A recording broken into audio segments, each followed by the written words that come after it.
Okay, we live. What up, what up, what up, what up, what up? Welcome to My Detroit Hustle TV Live. Today, we're going to kick it with one of my favorite artists. When I say favorite, I don't mean because I hang out with him or we good friends or nothing. When I say one of my favorite artists, I mean I really listen to this guy's music faithfully. I always got one of his songs on repeat. He's one of the grittiest, grimiest artists on the market right now. And he's got another heat rock he's bringing to the market. Off the streets of Montreal to talk about his new project, Everyone Has a Price. It's Slik Jack. And we also got the producer of the project, Vincent Pryce. So let me bring them in. Salute. Peace. Gentlemen, it's great to have you. How was doing, my G? Great to be here. Thank you. All right. Yeah, nice to be back. Yep. So what's going on in Montreal right now? Right now, shit weather. I don't know. How's it looking over there? Oh, man, we are freezing our asses off over here. It is Word. Oh, we got like 20 feet of snow out here. Straight up. No, we had crazy amounts of snow in the last week. We don't have the snow, but we've been and it was cold. We've been stuck in the cold, and it's funny. Usually in Detroit, it's warmer, and then it snows, and then it cold. State gets back cold, but we've been stuck in this range of like below 10 for like a long time, just like for weeks. Damn. So no one's enjoying it right now.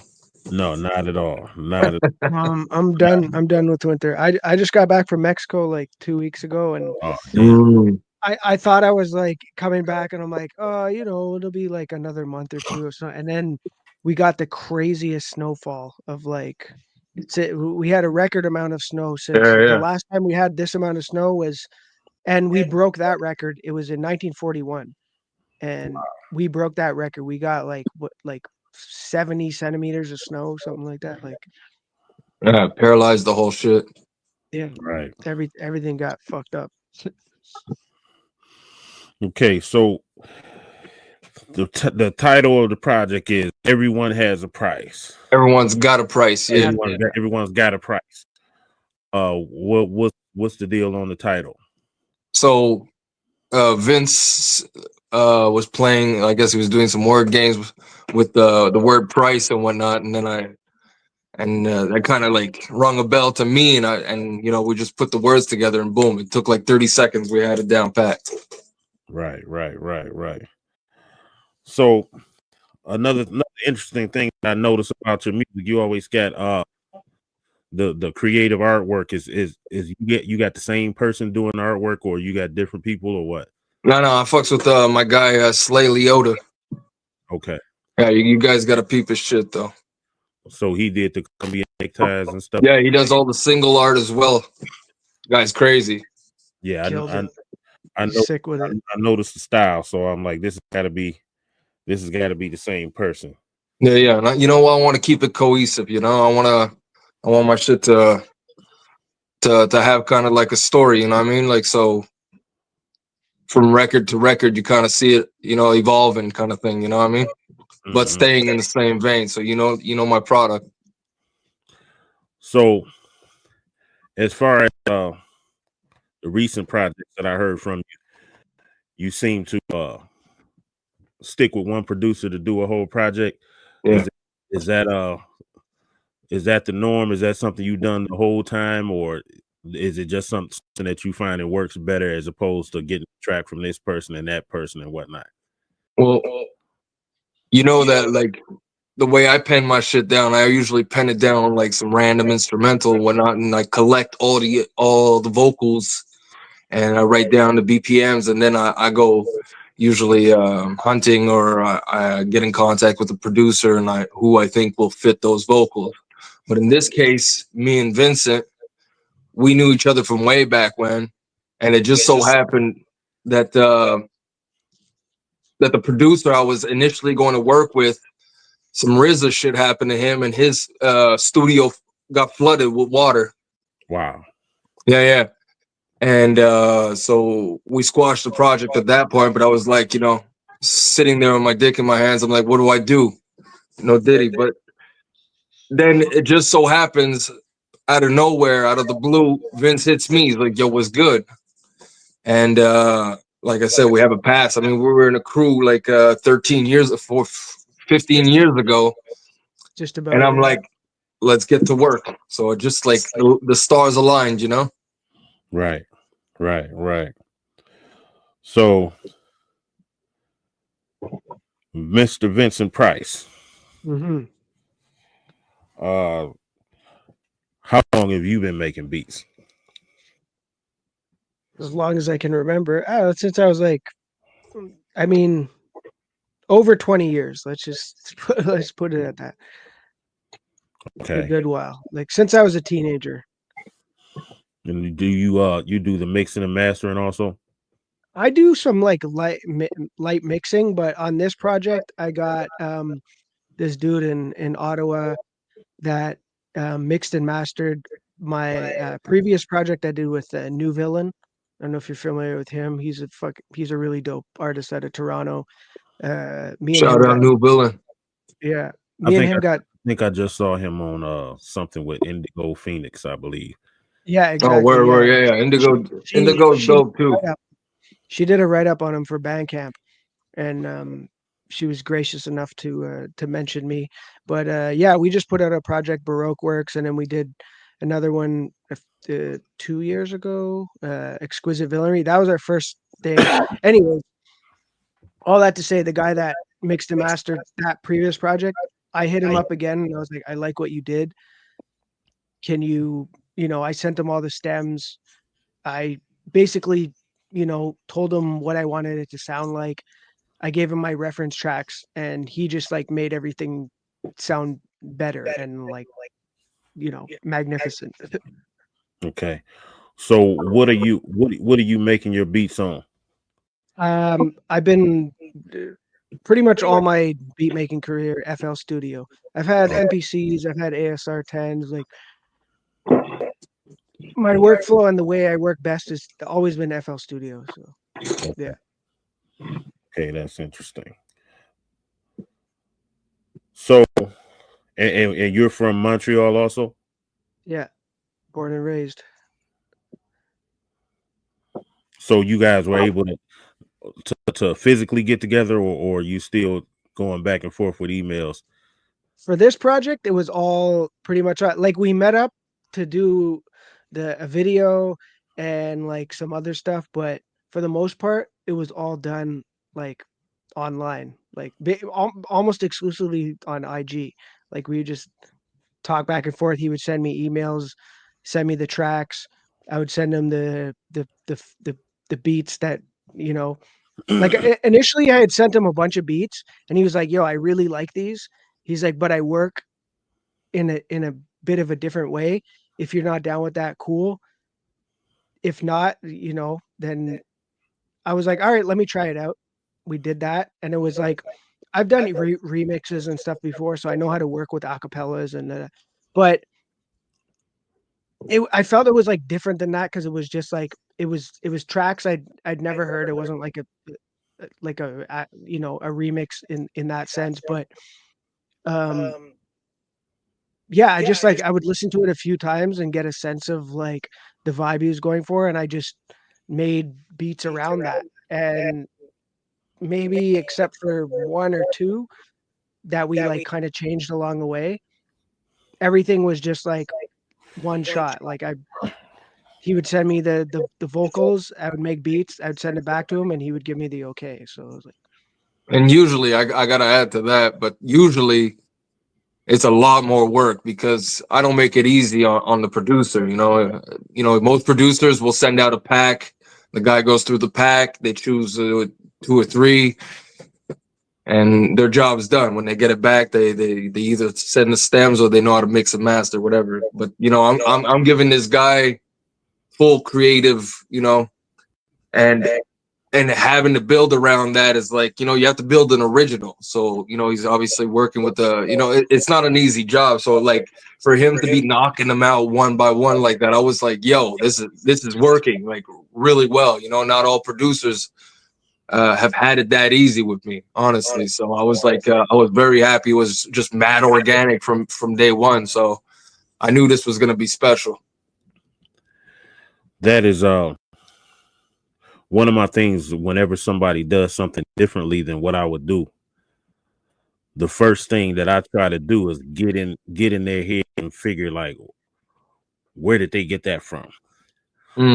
So I was sitting up there in my mind, like as soon as I heard your music, I was thinking about the producer, and I was like, I wonder what he was thinking when he just sent them a whole bunch of fucking acapellas. Yeah, word. Yeah, I was thinking the same shit. I asked her, I'm like, what goes through your mind when that shit comes at you, you know? I've never been on the receiving end, you know? No, well, some of the beats were ones that I were like half finished, and that gave me the chance to be like, oh, I had this idea, and then now it fits perfectly with these vocals.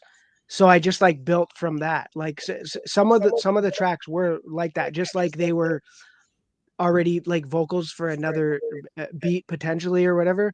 I like it just kind of worked out like that. But yeah, for like a good like I don't know, 3 week, a month and a half, it all kind of came together, and then even the features came back really quick. Like I worked on other projects where we're waiting for the guy to like drop the hook or the feature, and it's like, okay, you're waiting like a month, sometimes two. Like it all they like were turning came around together mad really, quick. It really, was really crazy. quick. Right. So the next question I have for you, Jack, when you send vocals, like I sometimes I hear your ad libs in the back and hooks. You send the hooks and all of that stuff at one time, or do you send the vocals and then he send it back to you to finish it off, or what? See, that's a good question. I build it from scratch. So yeah, the hooks included. It depends sometimes. Like in the past, I've had to ask the producer to send me just the beat with my verses, and then I work the hook, right? Because maybe it's harder to grasp like a melody, or if I'm doing like, you know, a certain style, or if there's a certain EQ that's, you know, doing some reverb that sounds fucking wonky with the sample, you know what I mean? And no, but for this particular project, like it was just from A to Z. I just sent him the whole kit and caboodle, and he just fucking knocked it out the ballpark, you know.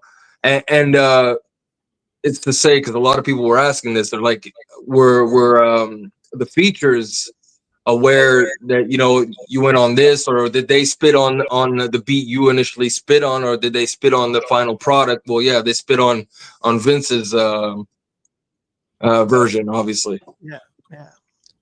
I'm not gonna make them go through the shit I'm doing, you know. So as far as the features, these are mostly people that you have a relationship with already. Well, yeah, well, like a internet relation, you know. Well, you know how it is, just like me and you. You know, we just cool, dude. So you click with some people, you know. Right. And it's simple. So some people it's simple, some people it's not, and you don't do shit with them afterwards, you know, kind of thing. And all the people on this particular like record, like it's all people I plan on fucking with in the future, and I've fucked with in the past. So I mean, it's pretty steady, you know, like that in those. I don't know how to explain it, but that's just how it is. Yeah, everybody that I've heard that you work with, the chemistry is there. Like the thing about your music, I know what I'm getting, and that's what's interesting, especially with you sending acapellas. It must be your voice or what you talking about, but it seems like the producers know where to go and what vibe to come with when it comes to Slik Jack. Absolutely, I'm guessing so, because Or else how the fuck did he do that? You know, it's like, it's crazy, honestly. And to me, it's like the dopest shit, you know, because my whole thing is doing this, but I mean, it may not be the producer's whole thing. But for me, on my receiving end, whenever the beat comes back and it sounds dope, to me, it's like a brand new song. It's like I ain't even spit the shit. You know what I mean? Right. It's like a joint that never existed. It's hard to explain. You know, you'd have to do it to really, you know, ingest the feeling, because when you send out the joint, you completely forget about the verse. It's not an actual song till it gets back to you, kind of thing. So it's a good feeling. I mean, you got me. I want to try it no, one I'm time. telling you, got it, man. If Just whoever, like, I did an interview with Bars and Beats in Rochester not too long ago, and right after the conversation with the 6 guys, I was getting messages like saying, "Yo, send me an acapella. I want to try this." You know what I mean? Like, people were inspired off it.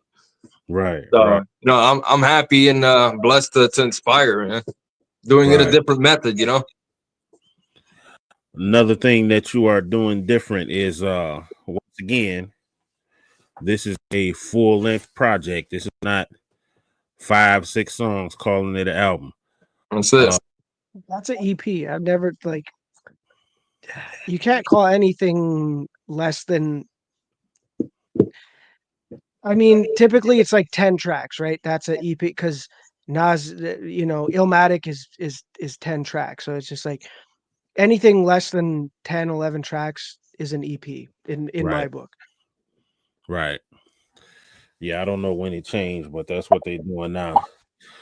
But a lot of people just do singles. They'll just do singles and then like release a but I've always been of the mind, like, I like to make albums, you know, like a cohesive thing, not just a bunch of songs put together.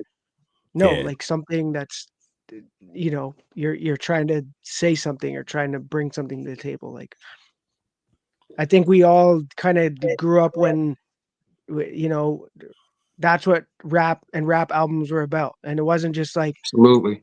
this fast food music, and it was just like, oh, every 2 weeks there's a new album. It's just like, no, we would have an album, we'd listen to it for a year, 2 years sometimes, and just like waiting for them to drop their next project, or just being happy with what you have right there. Just like That's it. listening to every track over and over again, getting everything, reading the liner notes, like that. I mean, that's how I grew up, you know, ingesting the, you know, rap music. So that's No, how same I thing. like to make it at the Same as same me, time. you know, for sure. I love, like, you know, those CDs or the cassette. You open up the whole pamphlet. You know, you're reading that shit. It's important because this is all you got about this artist, and you know, the music. You just paid for it. You know, there's no stealing. There is no, you know, you don't know about these artists unless you completely devote yourself to what you have in front of you. It was a whole different world back then. Right. That's kind of what I say about your music. Some people say you are ahead of your time. I say you came at the wrong time, because I know for a fact, if I knew about you when I was riding around in my truck, riding around the streets of Detroit doing crazy shit, I would have been listening to this. Oh, shit. Appreciate that. This sounds like something I would be listening to in 98 or 97 or something like that, riding around the city. That's what's up. Well, that's the crowd I'm looking for too. You know, I'm looking for that because that's the music that affected me, that inspired me to get in the first place. So that's kind of like the crowd I'm always trying to reach, kind of thing. So that you know, that grimy, you know, like a little bit like, you know, shock factor shit, you know, wordplay, very important wordplay. I was a big L fan, so you know, still am a big L fan, but like that's kind of like what I'm always trying to touch, you know, and you know, to hit the people that, you know, were listening to music back then, to listen to me now and say, yo, you would have fit in perfect then, is it to me is like, you know, it's a tap on the back. But see, not only would you have fit in, I feel like you know, like Wu-Tang as a collective, individually, they were able to have a certain amount of commercial success without necessarily making music to cross over. Mm. I feel the same thing about what you make, because okay, you have wordplay, but it's not like you just sitting up here doing braggadocio rhymes. You are actually, it's a skill in itself to show that I have lyrical skills, but I'm talking about a subject matter. Most people can't do that. Most lyrical people can only brag. You know what I mean? That's it. You are talking about a subject matter, and that's what's dope. Well, you know, to me, it's important as well. Like I said, I come from an album days where you had to put it together an album and it would take you a year to put it together. And now it's like, we can't take a year. You know, if you're taking a year to put out a record, you're forgotten. You can't jump back in and be like expecting the love, the follows, and the plays. You don't expect that shit. You know, you gotta constantly be able to supply. You know, so it's not the same thing. But you know, I'm able to give as much quality as I can and quantity at the same time. If the game was back then, though, shit, I believe I could write a whole different kind of experience for these people, because you know, it's just a whole different world now. I got to put out at least 2-3 albums in 1 year now. But back then, if I had one album to put in 1 year, man, that shit would be a masterpiece. Right.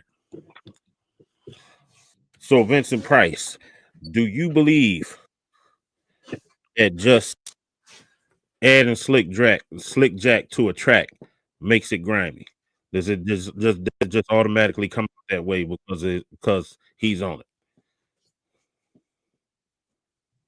I mean, just his voice alone, yeah, he's like he's got that like,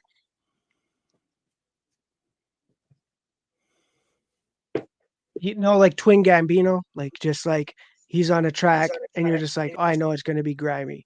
Or I know he's gonna like bring he just has that rasp in his voice, but he's also like he's coming with those slick lyrics. So it's just like, yes, definitely. Like that's what I've come to expect from him. You know, I've known him for many years. He's definitely gotten better with the pen. Um, so yeah, I'd have to say yes. But at the same time, I gotta add as well to that is, you know, we were in a group back then because we all kind of had that griminess, and that's just, Yeah. it didn't work out. But I mean, you know, Vince is from that cloth, you know what I mean? Like, he's from that grimy sound, you know, like he's like, he always tells me he's able to knock out these trap beats. He's able to knock out this boom bap style, Southern, whatever. He's able to do it. And I know his sound has always been dark and gloomy, and you know, so that shit resonates with me, you know, 100%. So that's when that right away when he hit me, I knew he can definitely accomplish what I had in mind, you know. Right. Well, you've got that flavor. And further along those lines,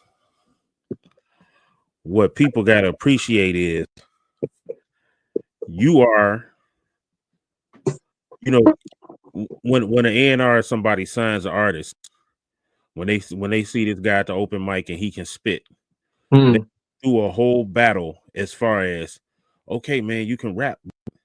You gotta write a song, man. You gotta write a song, and that's a whole journey right there. That's right. Yeah. You got that mastered, even down to the hooks. I've just been paying attention recently. I'm like, this guy writes some good hooks, and because of the subject matter, you might not even consider, oh, he wrote a hook, but you got some good damn hooks on these songs. Yeah, well, I mean, it's got to go with the music. So definitely, I'd love to do more with the hooks, but the way that I feel like I can kind of like I said, take out the quantity is to do. It's hard to explain really because of my workflow to record off instrumentals and whatnot. It's I have to do these hooks a certain way for it to be able to bang on a different beat afterwards. So, but yeah, I definitely put some heart into writing something. Like I make it, you know, kind of fun, bouncy all the time. So, but you know, at the same time, it's got to be like Fall Guys, like on everyone's got a price. Fall Guy, the joint I talk about, Philippe Petit in the hook, and Philippe Petit's the guy who walked across the Twin Towers on what's it called there, the balancing dude, you know. Uh-huh. And I'm talking about being up there. It's either walking across or hitting the ground. Right. So like there's kind of like a message and all that, and that's why we called it the Fall Guy, you know. At the same time, playing with words, where a fall guy is somebody who's going to take the you know, take the whatever is fucking coming to the crew, you know. He's going to take the jump for them. Most artists, when it comes to what I hear mostly is they don't like making content. As a content creator, I would be very interested in seeing you document your process as far as just watch you make a song from beginning to end. I would love to see that. I'm just throwing that out there. No, I it's crossed my mind. It's just, it's such a, it's on so many, you know, days and never in the same spot. I could be like fucking, you know, standing on my head at some point, you know, in the washroom, and then fucking, you know, like at a bus stop, walking, getting my kid. You know, it's always putting down the words, you know, just like anybody else. You know yourself too, because you spit, right? So you know what it is, writing. Wherever the fuck you are, you got to write that shit. And then when you're recording, I guess that would be a dope video, actually. Just the recording part. Just yeah, you know what? That might be a good idea. I might try to do that. Yeah, I mean, you got editing software. You can space in, you know, just get a little piece of. I wrote this right here. Yeah. I can see it. No, I can see it. You know, at first when you said that, I was like, yeah, it's crossed my mind. I can't pull that off. And I'm like, yeah, it could be cool. You know, could be a good idea. Man. Yeah. Anyways, I'm gonna get to that eventually. I'm getting all kind of ideas right now. Yeah, let's go. that would look dope. I'm all about it. So again, when I say when somebody does something and I would never do it, let's say for instance, Vincent Pryce, you make a beat, and you know I come when I make a beat, it's coming 1 2 1 2, and I got a homeboy, he makes some beats and it's like I don't even know where he coming from. Like somebody might have like a African type beat to it or something like that, something different than straight up hip hop, different time signature. Yeah. That type of stuff that fascinates me, and I just sit there and I ask all kind of questions like, well, what made you do that?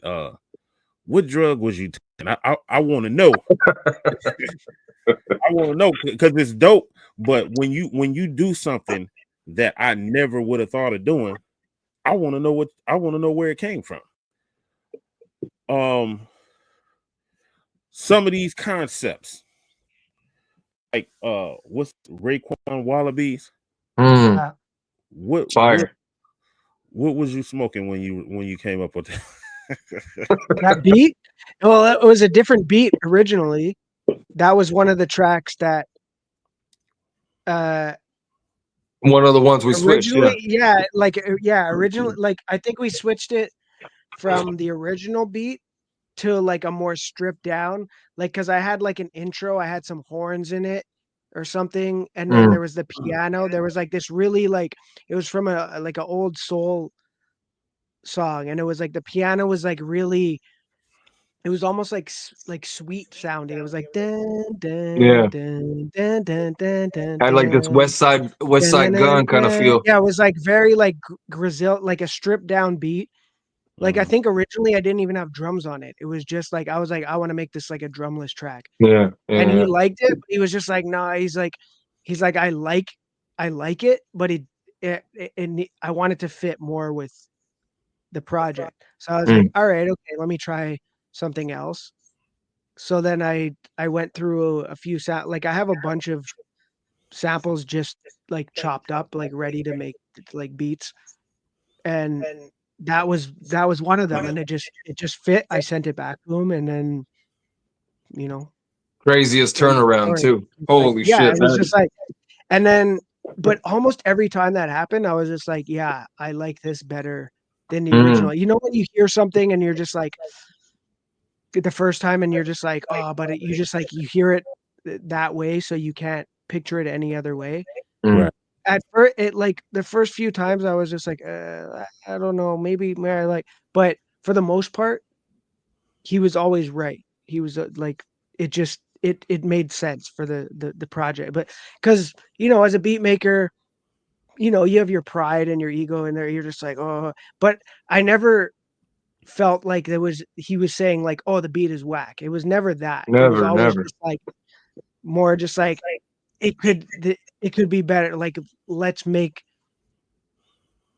this like better for the project. It was like, and I completely understood, and I was like, I didn't take offense to any of him wanting to change anything and be like, oh no, these are my beat. Well, you don't like it. It was never that, and I never felt the intention was that. It was always just for the betterment of the project, and to A like, fact. yeah. That's why you have to the importance of working with people that you trust and respect.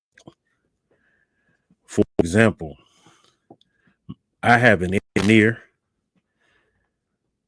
I make beats, but there is nothing technical about me at all. I can't mix. I can't do anything. But my engineer, he gets me there. Like he comes to my house and sets up my studio and like, here's the mic. You do this. You do this. He gets me. Like I make the beat and all that kind of stuff, and then I send it to him, and he might make a few changes. He's like, well, you can't do this and you can't do that. And I want to say, man, you don't tell me what the hell I do, but I give it a chance to listen to it, and 9 times out of 10, what he want, the small changes that he made actually work. So I learned over time to, you know, be open to it, especially since I really don't know what I'm doing. Like I got I got no technical expertise whatsoever, but I can sit over here in this corner and get in my mic and record my vocals and make the beat and chop it up as well as I can and send it over there, and he make it happen. Absolutely. Well, you got to be open to other people's ideas and feelings on things, because that's when things clash. You know, I've had projects with people who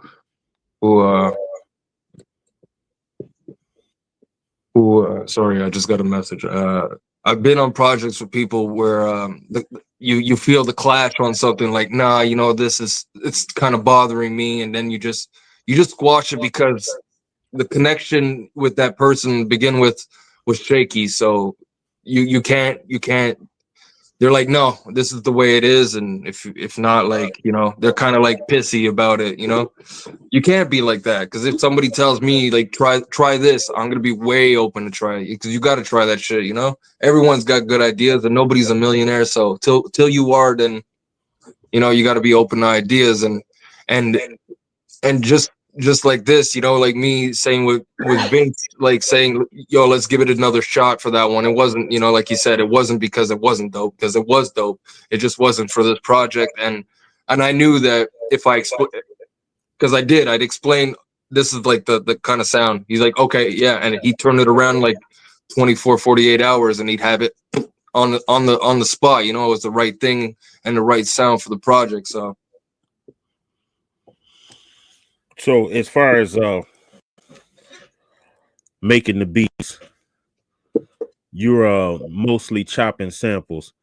Are you using like stem separators or something like that to because it sounds like you are using the original instrumental, like back in the days, if somebody was get a sample when they first started having big budgets, they paid for the sample and they sent the reels over. Yeah. No, I just, a lot of my you know, I try to get the best source possible. Not gonna lie, some of the samples are from YouTube, but I try to find the best source on YouTube, or I've just like I'll get it in FLAC or Wave. But sometimes that's that's not possible. Just shit is so rare, or just like I've sampled things from like old uh, radio shows, Mm-hmm. and there's only like a 192 bit rate like MP3 available on from something, and I'll still use it just because I'm like that's such a dope sample or drop that I'm like I just have to type of thing, Right. I don't know if that answered your question, but Yeah, because I had a one of my partners. He uses something where he just take any song yeah, that we heard, and he can take the vocals out, and he can take I've used that. There's all sorts of that stuff now. I generally don't. There's times I've used it, but every time I use it, it kind of sounds weird. Like you can still kind of hear the ghost of the vocals in the background. Like you hear this like kind of like this kind of like crackling in the back. Like I've made beats like that. I've done it. Sometimes it works better than other times, and as the years go on and technology gets better, there's there's there's probably going to be I know Splice does that. There's Serato sample. Like there's a bunch of things now that separates the stems, and again, there's only so much technology can do. I guess that's what I was trying to determine. What were you breaking down the whole song, or are you actually finding these open spaces with those samples? For the most part, yeah, it was just finding the open spaces. Okay. That I would say almost every track on that was just the open spaces. Okay. Another reason that I really get into the Slik Jack music. I think I told him this before. I can feel the realness and the authenticity. I said it before. Us up in the States, we have this perception of what it's like in Canada, and we think it's all bunnies and marshmallows and stuff like that, and obviously it's not. Obviously it's not. I can feel the realness. I can feel the authenticity, and that brings up one of my favorites. I just got this one out from being in my rotation over and over again. The From the Dirt. Oh yeah, that's a dope one with A.O. Biggs, right? Man, oh man, that is crazy. Yeah, that one's a heavy one. That's crazy. My kids know the words from it. I make them listen to it when they get in the car. But now you got a new one. It's called Anesthetic. Anesthetic, yeah. Aesthetic. So that joint is crazy too. It's kind of like a follow up. I mean, I'm not diving into the bottom kind of thing. I'm more like, I'm flowing on it. I'm vibing on it. Where A.O. Biggs is more like laying it down. Like more emotionally. I don't know how to, for lack of a better word, there right now, but he's dropping like life shit. Where I went off more on a vibey style. That's what I'm talking about as far as the realness and the authenticity, because the things that he was saying in that rhyme, people don't know he really is out here doing outreach, trying to help people get off drugs. He really went up in the park saying anybody needs something to eat. We got you. That's real. Yeah, that is real. And I respect that. I even told him, that's some respectful shit you're doing right there. Cause I know people who are on the street who just, they're not coming back, And I've seen people, you know, the kind of people that go there, and I've lost friends to that kind of shit. So to have somebody going out there that has nothing to do with these motherfuckers to help them, that's respectable. You know what I mean? Right. So talk about just the relationship with him as far as hooking up with him musically and putting in work. Yeah, no doubt. So Ayo Biggs, just honestly, like he had a past in hip hop that I wasn't aware of, and he just came out the blue, honestly, like a fucking, like some huge boulder, you know, on the game. Like he just like, he's on everything suddenly. He's everywhere I'm looking, and I'm like, who the fuck is this guy, you know? Right. And right away I like the sound, because like what he's doing is in my lane, you know. It's like grimy, it's tough, it's knocking people out, you know. And he's from, you know, Canada as well, so I'm seeing what he's doing. And he hits me up one day, he's like, let's do something. I'm like, bet, you know, let's do it, you know. And right away we dropped From the Dirt. So rest is history. And we got more in the making, you know, like, and I plan to make more with him. And you know, now that you know, I'm taking part in the family of the you know, 100 Mad, you know, with Vince as well, you know, like we're a big team now, so we're just gonna keep on building and, you know, just get crazier with it, and hopefully have other bangers like that one. That's good. That's good. That was going to be my next question. I saw 100 Mad logo on the project. I was wondering what was the association. You made that clear.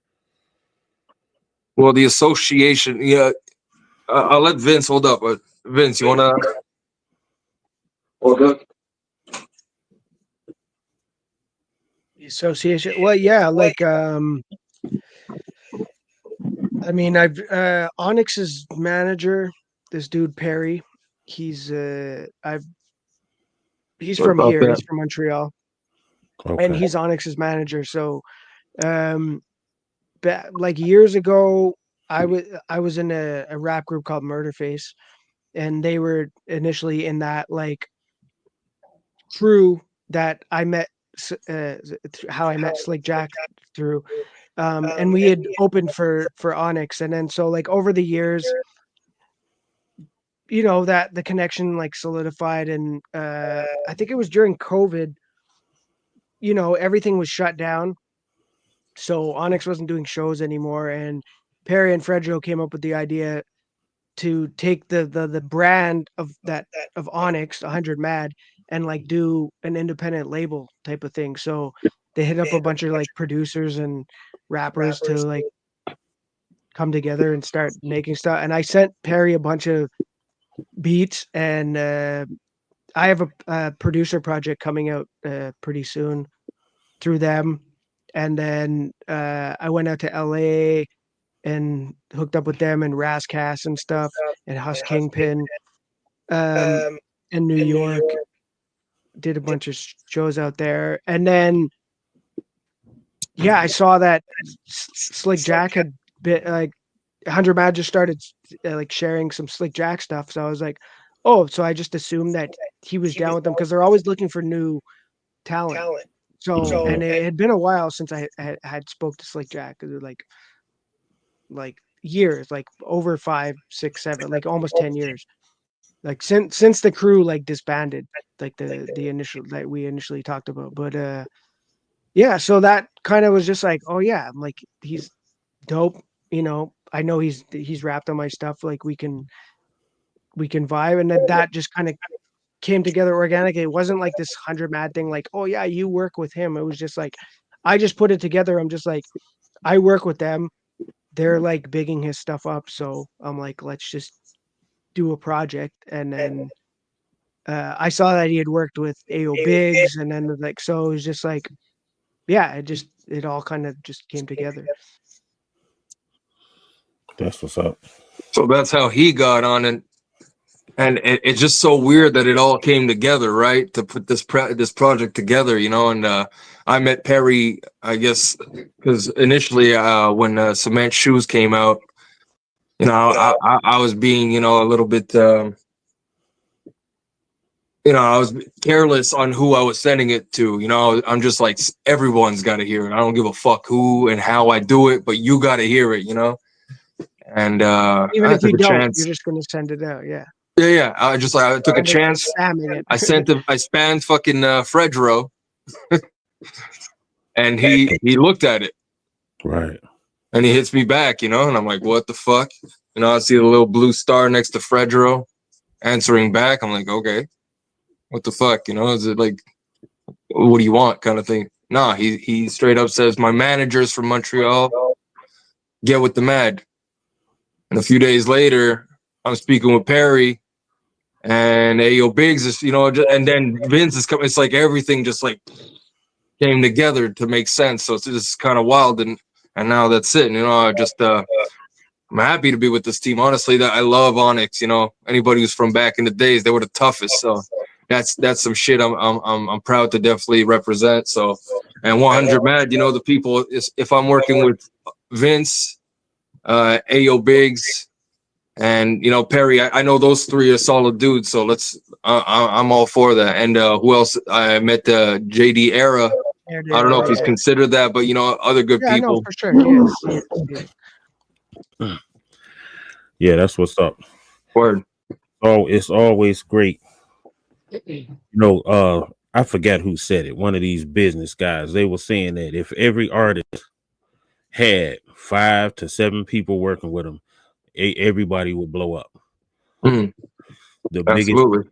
The biggest problem is finding a team. I know for a fact I've been standing on my own 10 toes for my whole career. Absolutely. No, and I feel, you know, likewise. It's only recent, I think, to all of us. That's kind of where what I do right now. That's what my mission is to be the number 2 or number 3 or number 5 or number 7 for whoever it is that I think is dope. Absolutely. You have to be you just know that over here in Detroit, I'm banging your shit out there because I know I would have appreciated somebody helping me when I was young trying to do it. No doubt. So, no, and that's real, you know. And I don't need to be the captain of shit, you know. If it feels good, let's do this, you know. I'm all about that. So back to the songwriting thing. Another very, very dope hook, and it's funny that you used it and it turned out dope. Go shorty. Yeah. You know, I didn't know how that was gonna land with people, you know, because I wasn't trying to make a bouncy record either, you know. So it was more to play on words, you know, like, you know, the fire to your face, like your birthday cake, and I'm like, go shorty, you know, like kind of like a mockery, you know, kind of thing. So it's got that little attitude that I thought was fun, you know. So yeah, I had fun with that hook 100%. And then adding 50 on it at the end. Yeah, and that's what's dope. That's why it worked, because it had that energy during that time when 50 was doing his mixtapes. He was making over R&B songs and this, that, and the other. So for you to take that hook and put your own spin on it, it's in the same vein of what he used to do. Yeah, word. Right. So that was real dope. But I'm also very inspired by 50. He's like, you know, I haven't seen a concert in 10 years, but I had to go see 50 when he came to town, you know, like that's important to me because, like, I don't know how he was coming at the game at the moment. Man, that shit blew me away because I was listening to underground hip hop. I think like everyone, right? Right. Like, this is good shit. You feel tough, Mob Deep's okay, you know that. But then 50 came, G Unit came, his first mixtapes. Guess Who's Back? That shit was like, I was like, hey, yo, this is it, you know. Guess Who's Back was so fire, and those were like my days with, like, you know, Big L and 50. I think that's what really, those two like really fucking, you know, were the pressure that created the diamond kind of, you know, type shit. Right. But yeah, definitely inspired by 50 and that hook. I'm very happy about it. Yeah. So as far as this project, you doing I think I saw one video. You doing a bunch of visuals for this one? Yeah, so we got 3 videos out. We have what do we have? We have Raekwon Wallabies that we did with where the fuck did we do it? We did it at a bowling alley and in a subway with Let Me Know. With the homie Let Me Know, who produced and shot it. Crazy. He's like, I don't know if you guys seen that video, but that video is crazy. I'm talking to whoever's fucking listening to this shit. Go out there and fucking play that.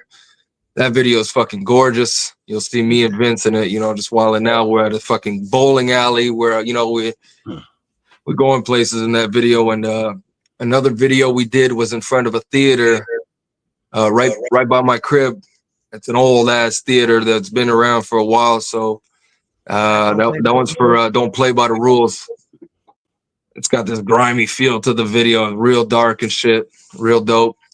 And the last one we did was Dirty Guns and Fly Garments, was just, you know, just spitting that shit at some little area near the spot that I chill at, you know. So some real simple things. Okay.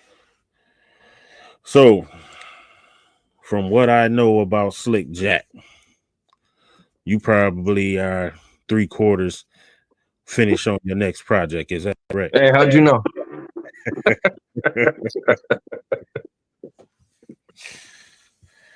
I know. I know. That's right. Stay working. You gotta stay busy. You are for real? I stay busy, man. Can you hear me? Hello? Yeah. I hear you. Okay. No, because I put the mic off while I went. But are you really? Are you really done? No, I'm not done. But no, that'd be crazy. But I'm in it. I'm in it, and well, I already spoke, so Vince is aware of what's gonna happen soon. But yeah, that's what I'm building on, and I got a few features to polish off right now. So I'm getting that out the way, and yeah, staying busy. I gotta stay busy while the brain's still working. You know, who knows if I'm gonna get dementia? I gotta get this shit out. Strike while the iron is hot. That's right. So next, I'm waiting on you to say, and this one is doper than anything you ever heard. This one's the best one yet. Yo, tune in. I don't know what year you're watching this on YouTube. Yo, tune in. I had a hard time moving on because I was playing Paid Dues on repeat. Ah, shit, man, that joint is dope. It was so hard for me to move on to the next one, but then I heard From the Dirt, and I was like, okay, yeah, I'm ready. That's it. That's right. So right now I'm riding around. Fuck that. I don't play by the rules. Fuck that. I don't, you know, it's good for people. You know, you're playing Monopoly, you're playing chess. You know, you just don't want to fucking play anymore. Fucking smack it out. No, but you know how it is. You can't play by the rules to win, apparently. So that's what it is. So are you planning now you got all these things going on? Are you planning on coming outside a little bit more? Well, you know, I went out to the Onyx was actually in town in Montreal just last week. Vince was DJing for them. Mm-hmm. That was a crazy show. I had never seen an Onyx show in the past, like live. You know, I've seen them in the videos, but like to see them live is like, it's a whole different thing. That shit is electric. You know, that if there was 2 people in the room, they'd be jumping like wild motherfuckers. I mean, that was just fucking wild. Like I was standing there like, how old are they? You know, like, yo, these guys have energy, unbelievable energy, you know, and that shit is like, you know, you can't buy that kind of shit. It was just wild to me. But yeah, I went out to that. I didn't, you know, I'm still in my writing shit, you know, like I don't think I'm at a point where I need to do concerts, and I don't think I'm in demand to do concerts. And when the day comes, I'll be ready though. But at the moment right now, I'm not where I need to be to really make that coin, you know what I mean? Like I want to have something big enough to show. Like right now, yeah, I got a couple joints. If I go do a show right now, maybe 5 people in the crowd will know me. You know, like, do I want to do this? maybe, you know, because you got to give love to the 5 people, but I don't think it's worth it personally. I'd rather stay home with the babies and just put out the work for the real fans that, you know, want to listen to music in the headphones. I'm trying to get him to get out more of his shells. You know, I Yeah. was just like, "Yo, come open for Onyx." I was just like, he was like, I don't know if I'm ready for that." I'm just like, "Yo, just come, just let's do shows. Like, let's promote this shit. Like, come out." Like, I used to be like that too when I was at, but when I started DJing and stuff like that, kind of even then, like, I don't like to talk on the mic or to. Now I don't mind so much, but it's just like practice. You just like you go Yeah, out, yeah, the more you absolutely. do it, the more you get used to it. Same as this doing interviews. Like I used to hate doing interviews. Now I love doing it. Anytime I have to do an interview, I'm like, oh yeah, sure. Like on Mm. the radio, on podcasts, blogs, whatever. Like I like doing it. I like the like talking, saying story. Like it's fun. It's fun for me now. It's just like, yeah. Yeah, we got to work on that because I gotta, you know, I have people doing the same thing for me. They like, man, you got You got to push. your platform is going places, man. You need to come out. You can't just sit up and hide the internet no more. You got to come out. And what I found is that you're bigger in person than you are on the internet. So if you think you got traction on the internet, Mm. you gonna like when I go outside, man. I walk up to people. I'm such and such. I know who you are, man. Don't come talking to me like I'm crazy. I know who you are, and you don't know that because I'm just like you. I'm in the house. I like grown kids, but I'm in the house doing grown stuff. You know, I'm not out there. But I got people forced. You need to come to Atlanta with me. You need to go to this, that, and the other. So And I'm getting there. It's a process, but I do see the need, and I know with how powerful your music is that you are gonna be surprised how many people actually know about what you're doing. absolutely. No, definitely you get with the right people, and like Vince says, you know, like him and Perry, they've been pushing me, and even Ayo Biggs, they're both like, you got to get on stage. You got to you and but like Vince knows, like he's from a time where I used to do on stage shit like every month. No, we were on stage all the fucking time, you know, and that's what we do. Right. But I got so turned off by it, like I guess having to go on at like 11. And now that I got babies, it's like, do I really want to be on stage at 11 or do I want to, you know, yeah, I do my shit, my hustle, I do my errands all day, take care of my babies, and then go on stage at 11 for $50. I'm like, nah, you know.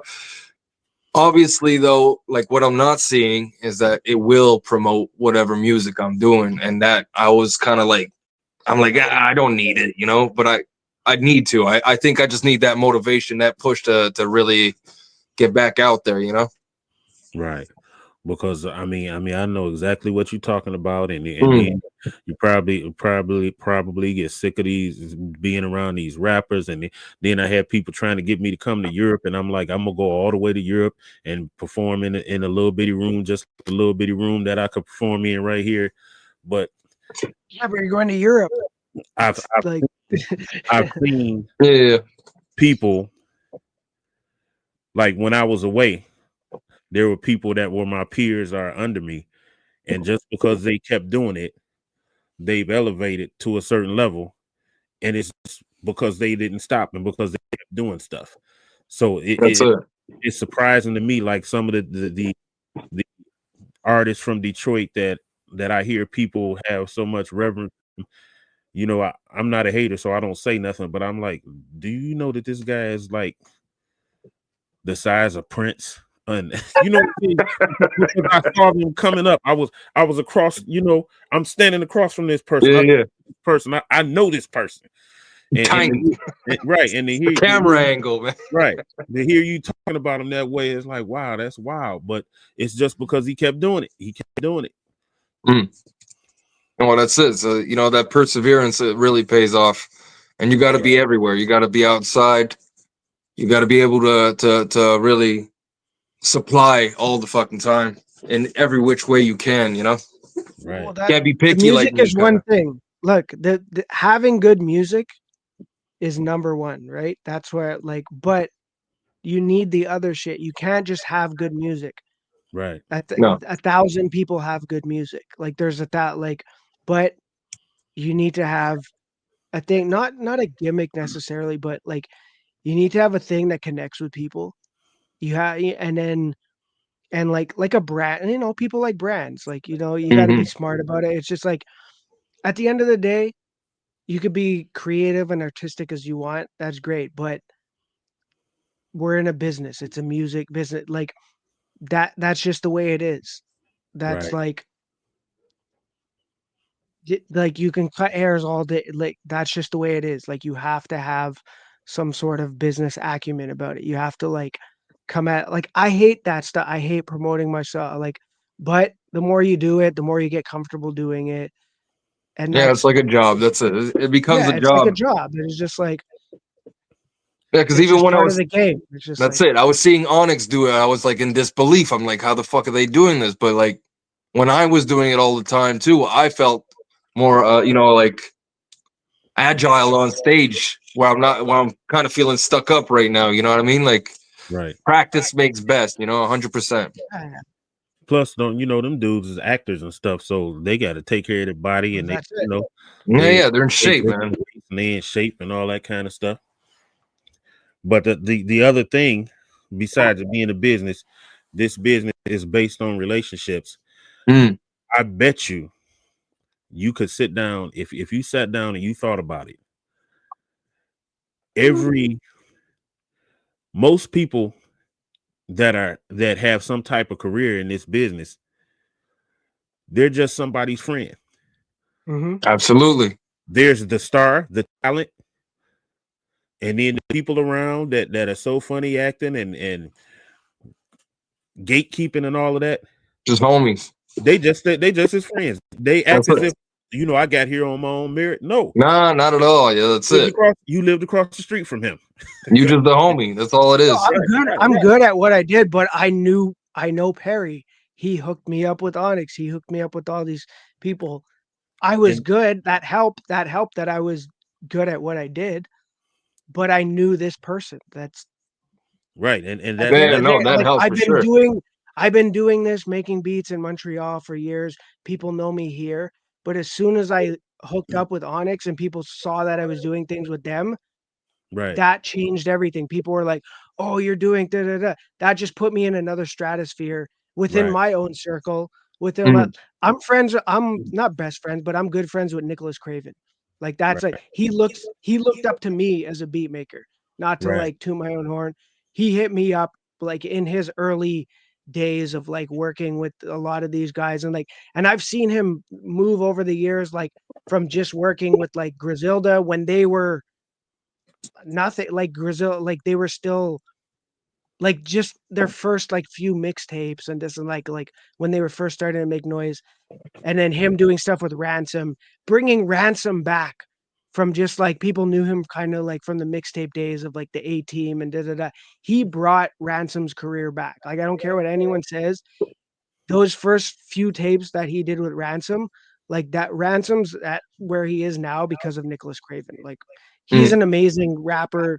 Like I love Ransom even before Craven was even working with him, but he brought him that. And then he's so smart. Like I just see what he does and the business moves, everything he's done with Boldy James,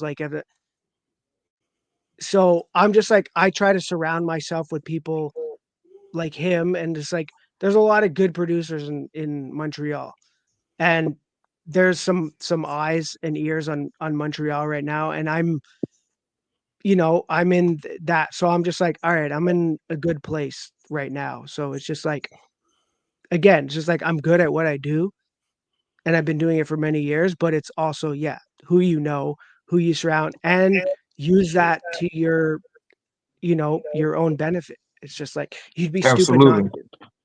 And be smart about it. Don't just be like, oh yeah, I'm do that. No, be smart about it. Oh yeah, absolutely. That's with any opportunity. You get in the door, however you get in the door. But if you really bought it, you get in that door, then you start smashing shit. You know what I'm saying? That's what's up. I wish I had a friend to put me in position. Yeah, well, that's it. You know, That's like it. So sometimes just working your way up the ladder and meeting those people's, you know, like and finding that good bond with whoever it is. You know, right, right, I'm hoping to find that with you know, eventually meeting you know, DJ Premier and you know, being best friends with that guy. right. Pipe And dreams, but you know, I've done tracks with them. Al Gant. You familiar, Al Gant? hell gone. Al Gant. I haven't He's heard. like Oh, no, okay. He's from New York.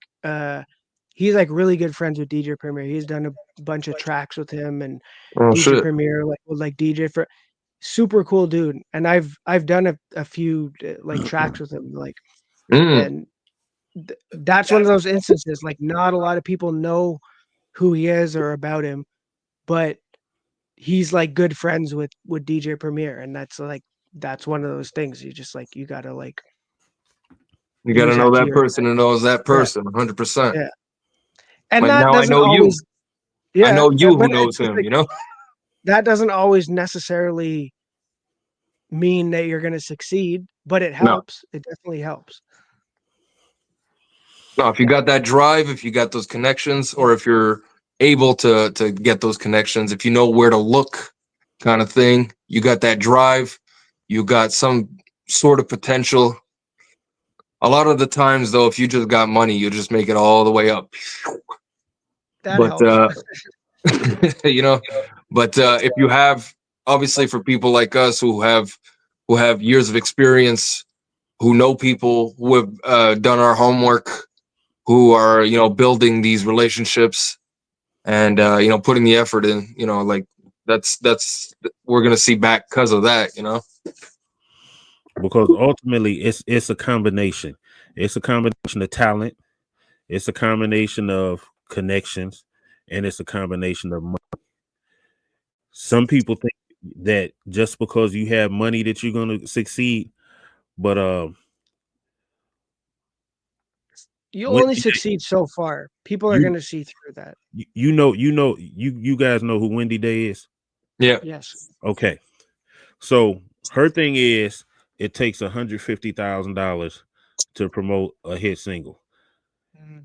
So as far as the money thing, I heard Young Jeezy tell his story. He gave away millions of mixtapes.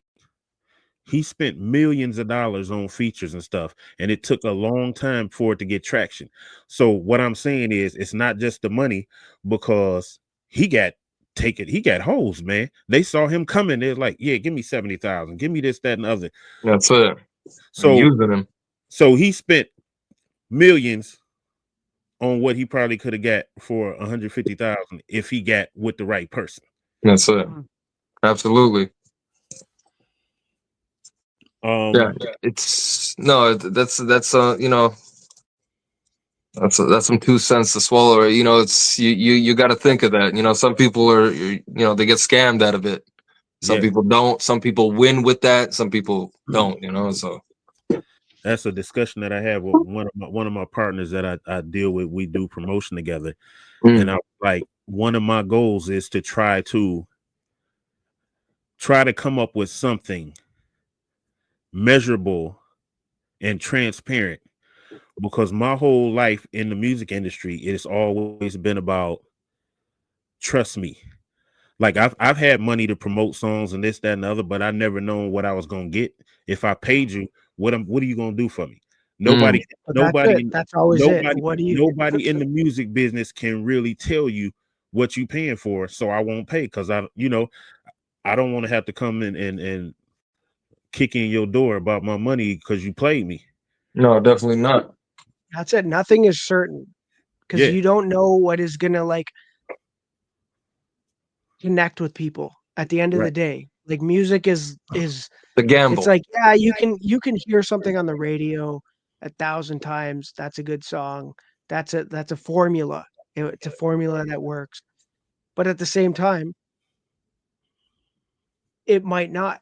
It's just like it might not connect with people. And you could put, like you said, 100,000 behind a song and just like It might hit, it might not. It is a gamble every time. And Right. there's beats that I've sent to, I'm just like, oh, this is one of my favorite beats. Like, I love this beat. And no one fucking raps on it. And I'm just like, what? Like, and then I'll send out, I'm just like, oh, they picked that beat? Really? They want to like, so you never know what's No, going to connect with someone. Really. There's no magical formula. There's things that work. Yeah. But at the end of the day, it's it's all still a all. gamble. That's it. Just the luck I of the want draw. I wanted to ask this, Slik Jack, but the way you make music, it really doesn't make sense. So I guess I ask you afterwards. After somebody sends you the music, after they send you your song back, All right. how do you know that it's dope? This is what I'm trying to get at. I know so many people that can rap, but they can't pick a beat to save their life. And, Mhm. and it's not complicated. Like if the beat don't make you nod your head or something, why are you rapping on this thing? Absolutely, it doesn't make sense. It's I guess some people got flavor, some people don't, right? And my thing is like I'll hear it, I'm gonna feel it first. If it's a movie, it's perfect.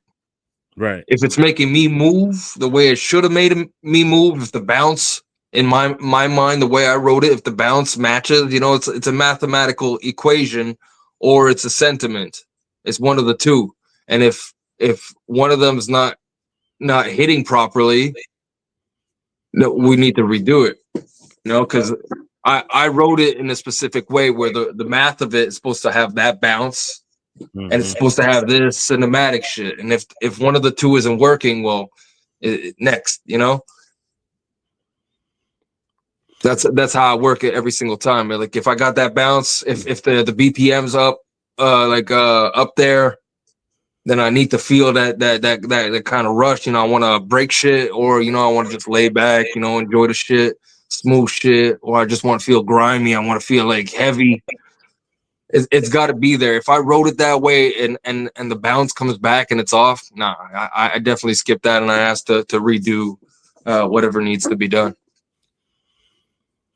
Okay, with that being said, Vince, when if somebody heard some of these beats off of this project and they want to get with you, how does somebody go about getting in touch with you as far as trying to get some production? Because I got to tell you, these people, they don't know it, but they need producers, man. Producers are needed so bad. I'm telling you, these people cannot pick beats. I think they just rap on the first thing that somebody give them, It's and unfortunate. and they need somebody that they can trust to say, okay, nah. You need that source of beats, man. I mean, I hear some terrible things, man. I do too. Yeah, trust me. Like, I don't know. Like my pet peeve is like a bad snare. Like I've heard beat. I'm just like, why did you pick that? Like I don't know. Like I pride myself on my drums and like picking a good break or just making my own drum. Like I don't know. I guess I just have the ear for it or whatever. Like I've listened to so much hip hop and to like I always say it, like my top three producers: RZA, Muggs, and Alchemist. Those are like my top three producer. Premier is in there, like he's in there, but I don't know, early RZA shit and just the way he chops samples and just his drums, and then Muggs. And I know Muggs is very influenced off like Bomb Squad and like Public Enemy, them too. Like, but I go back and I listen to those like albums and I'm just like, how the hell did they do that? Like, it's just a collage of sounds that just comes together in this amazing way. It's just like, but so to bring it back, how could they hit me up on Instagram or my Gmail, Vincent Pryce with a Y, Pryce 514 at Gmail. Hit me up there, but you have to be good. Like I'm not just gonna work with anyone. Like tons of people have been like, oh, why don't you make beats and put them on YouTube or put them on BeatStars and da da da. I'd rather like work with someone that I connect with Mm. and put out less music, but quality, than to just, spread myself thin and like hope that, someone buys a beat for, $50 or that. Like, that's not what I'm about. Like, I'm like, you know, it's the game's not the same in the way where producers some producers are, but making like $100,000 a beat. Again, I didn't get into making music to make money. I do now. I make a bit of money off making, doing music, but it's because I love it. And I've always said it. If I'm like 100 years old, still I'm gonna be making beats, even if no one's listening to it. If it just because I love it, just because I want to hear it. I make shit that I think is dope. Look to that. That's like that's how I go about making music. I'm just like, if I make a beat and I'm like, oh yeah, that's cool. Like, that's all that matters to me at the end of the day. So Mm. again, if you want to hit me up on Instagram. That's probably the best way you could get me. Yeah, Vincent Pryce, Vincent_Pryce. And Slik Jack, where can people follow the Slik Jack movement? All right, so hit me up at Perry Papadakos, and don't fucking email me anymore.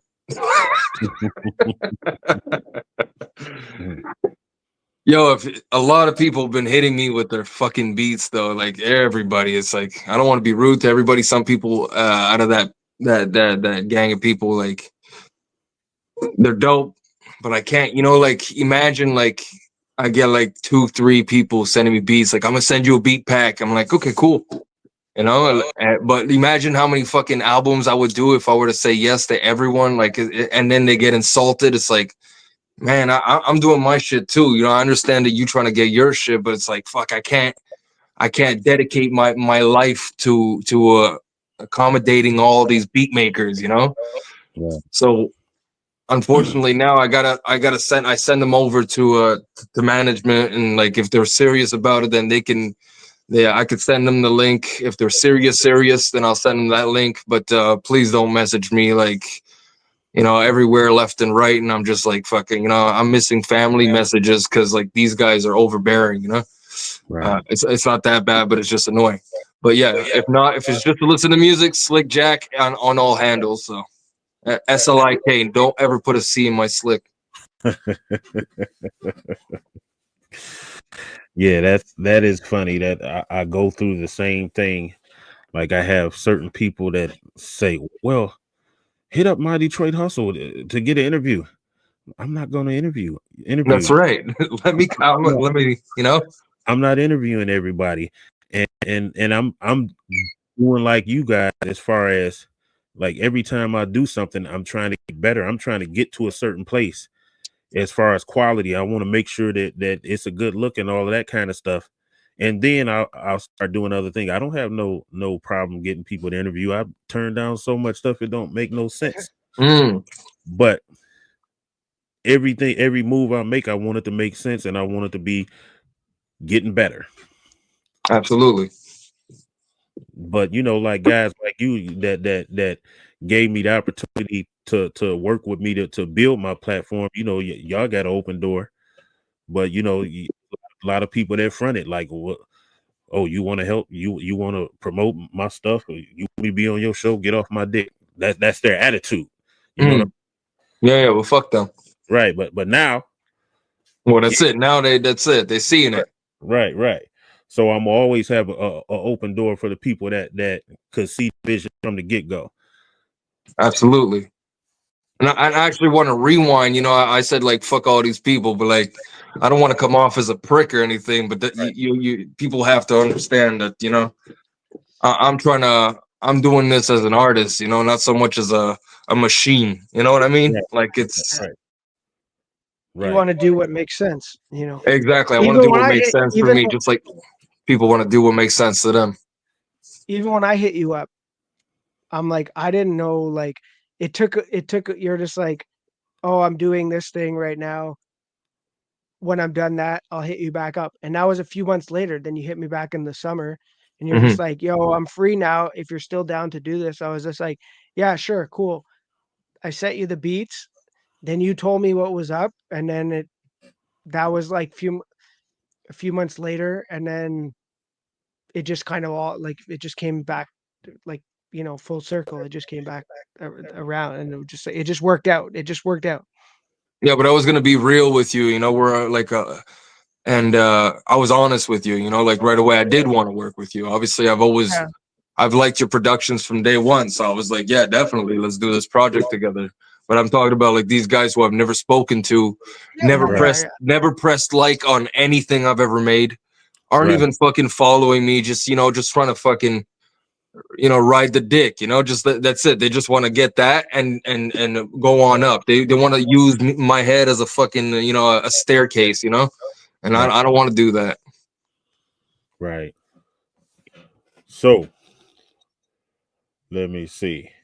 I guess that's about it. It's always a pleasure to kick it with you. It's great meeting you, Vincent. Absolutely. Everybody out there watching, subscribe to My Detroit Hustle TV on YouTube at My Detroit Hustle TV 6438.